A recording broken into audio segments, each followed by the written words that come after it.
I'm gonna be commentating on this 1v1 game between me and my clanmate.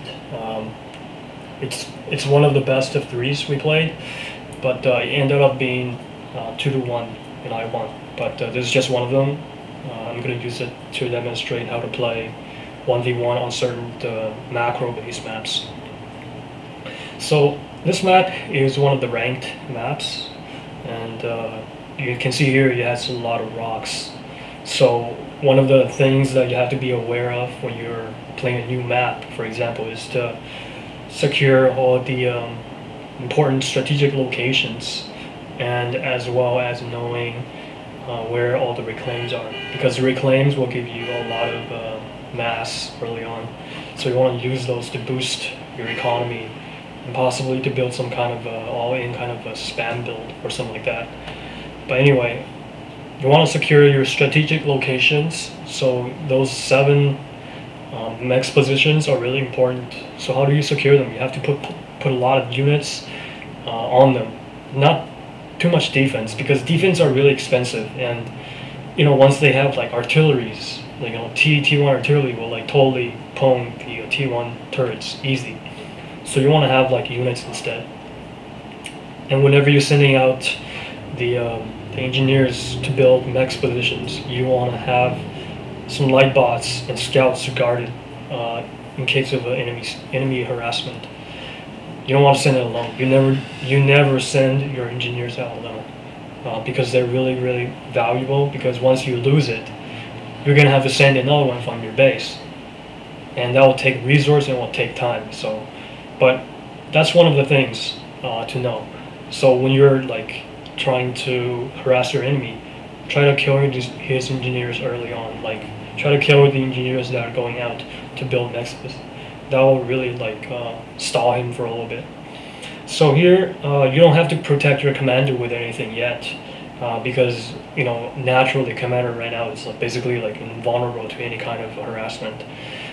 And right now you want to build a lot of power, because this map doesn't have a hydro. So you want to build a lot of power generators, and you want to build an air factory early as well, because a lot of times I've seen ranked people, they just built jesters to like kill your economy early on, and then they will win. So you want to counter that at least by building some interceptors. So as you can see here, that's what I'm talking about. The enemy is sending some light bots over here to harass my engineer, but luckily my scout has seen it, so I was able to pull my engineer away so he doesn't get killed, so I can come back later on and build it. And if I didn't have any scouts over there, I would never know that these light bots were coming, and my engineer would have been taken out. So I had to send another one from my base, and that'll take quite a long time. So that's not good.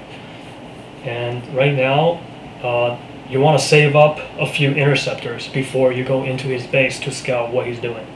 Why is that? Because one interceptor going in, you might get a good glimpse, or you might not, depending on how many interceptors he has at this point. Some players, they build a lot of interceptors early on, so you never know. So it's best that you save a few, like around 3 to 4, and then you move in. That will guarantee you get a pretty good look at what he's doing, so you will know how to deal with his strategy.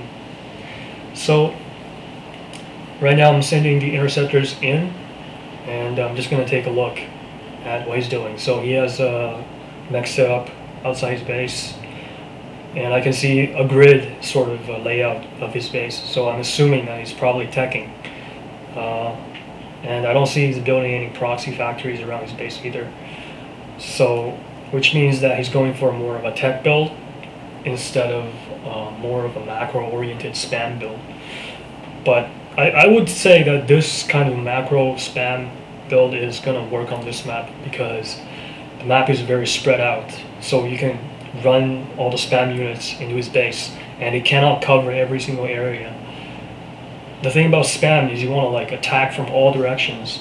That will maximize the effectiveness of your spam damage.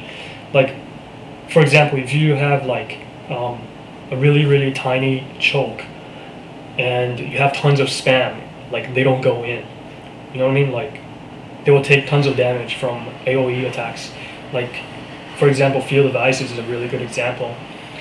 where they have like these little choke points that you can defend. So you build defense or build, you know, like T2 bots. You know, they give a pretty good AOE damage. So those spams will definitely fail against tech in those cases, but not here, because here the map is really spread out, and you have to have tons of T2 to cover the area very well. So you might as well just go spam instead. So right here you can see that I already have a very decent map control over my side, and I've already taken middle as well, and I have taken out his nexus around the top left and the bottom right. So whenever he's trying to go out, I'm going to stop him by sending my units in. So I have three air factories here, and I'm building some power generators for teching to T3. T3 air would really own on this map because of the distance. You know, it's 10 by 10, as units will take a fair bit of time to travel to his base. But once you have T3 air, you can gain the air advantage and probably use strat bombers to kill him if your units fail. So what you want to do here is you want to like basically spam a lot of T1s and tech your air to T3 as soon as possible. So as you can see here, that he's attempting some kind of a sneak attack. So that's what I'm talking about. Like, you know, you want to like build all over the place so you can be prepared for all kinds of attacks from everywhere. But one thing that you can do though is to off-map drop. That's the kind of thing that is really annoying, because you can't really like prevent it, sort of, unless you have all the interceptors going around his base constantly. And he will definitely build some sort of air defense, and he will counter it. So it's really annoying sometimes that he does off-map drops. But right here, yeah, so I think it's pretty much over right now, because, you know, he doesn't have as much mass as I do, and he hasn't really reclaimed on the rocks around his cliffs. Those will give him quite a boost if he actually reclaimed them. So I have around like 15 or 16 factories, I believe, and pumped around 100 spam units, just T1. And this is what I mean, like the choke, well, it's not a choke, but like the ramp is very big, and it doesn't really have a big elevation to the ramp, so he can't really get the advantage from the tech, the T2 tech. So I'm like sending units from both directions. Apparently he cannot counter from both directions. So here it proves that, you know, the spam will actually work. But yeah, you have to know how to spam though. So you have to like get your economy up and build units as well. So you can see here that he has a lot of T1 bombers, but right now I'm already teching the air factory to T3, so those will become pretty much obsolete.